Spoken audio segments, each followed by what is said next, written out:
Hey guys, Young Activist here, back with another video today. And today we're going to be speaking on 4th of July, because I'm sure most of you guys here are going to be in your backyard or one of your family's backyard celebrating your Independence Day with red, white, and blue on. But I'm going to tell you today, if you are black, Hispanic, or Native American, this Independence Day is not for you, sir or ma'am. It's for actually your oppressors. And I'm gonna explain to you why. But first and foremost, we're gonna start off with my man's Asadiah, and we're gonna do a short little history lesson on the 4th of July. So on July 4th, 1776, the founding fathers of America signed the Declaration of Independence of the 13 colonies from Great Britain.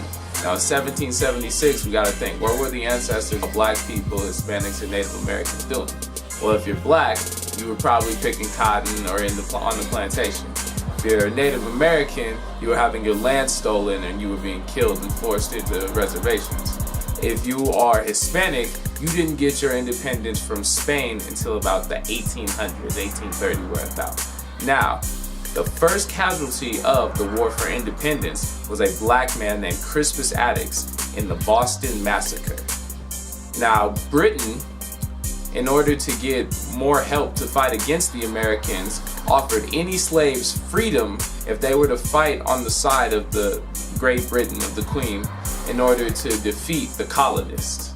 At the same time, Haitian mercenaries were brought in to fight against the British because Haiti would be one of the first countries in the Caribbean or in Latin America to get its independence from France. Alright, and first and foremost, also getting your independence, you gotta realize one thing. The Native Americans and Hispanics, during this time period, they were trying to fight for their land. You know, if they wasn't already in slavery. You know, most of these people were going to end up in charter schools. Their religion was being changed from whatever they believed in prior to Catholicism because it was in the name of their God.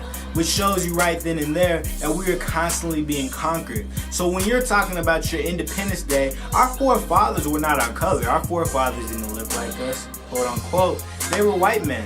This wasn't about our independence. This was about their independence conquering us.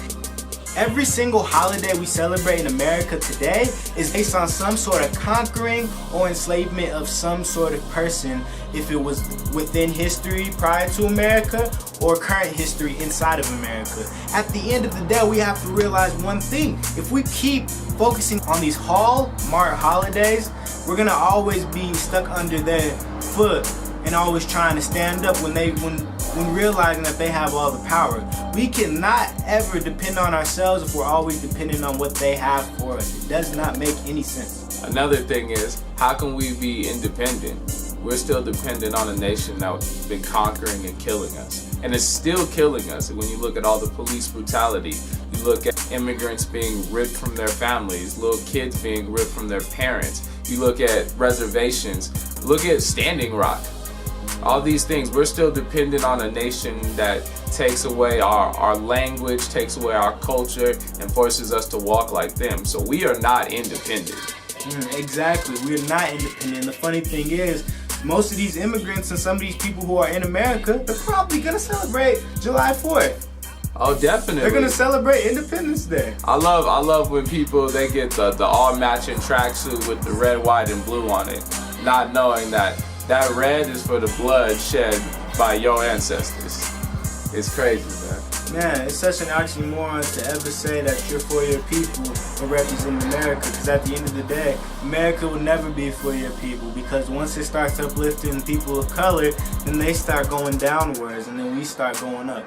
You know, there has to be some person on top in order for somebody else to be on the bottom, vice versa. So you gotta realize, if we don't start standing up for ourselves, we're never gonna be able to be stand up. Nobody's here for us except us. And then the thing is, when you look at the Declaration of Independence or the Bill of Rights, black people are still like 3/5 of a person. Native Americans and Hispanics are still considered Indians or savages. So we're not even considered Americans. We happen to be denizens in this country. Period. And at the end of the day, you got to realize, if you are celebrating July 4th / Independence Day, you have to check yourself, especially if you're a person of color. Just remember that. This is what this video is for. If you don't realize this is for the enslavement of your people or the conquering the lands of your people, then you really have to look in the mirror and ask, why are you celebrating this? It's not for family, it's for your own personal vainglory, because that's most of the time what it is. You know what I'm saying? Because at the end of the day, the origins of this holiday isn't for you, just like this current holiday isn't for you. And just remember that. But you know, this was just a general video that we wanted to speak on real quick to inform you guys, don't do this. But you know, that's a little information. But hey, you know, link in the description below for all social media and websites down below. And also, you know, like, share, and subscribe in this video. And hey, we're almost at 300 subscribers, so let's get there. How about? Like, share, and subscribe, and goodbye.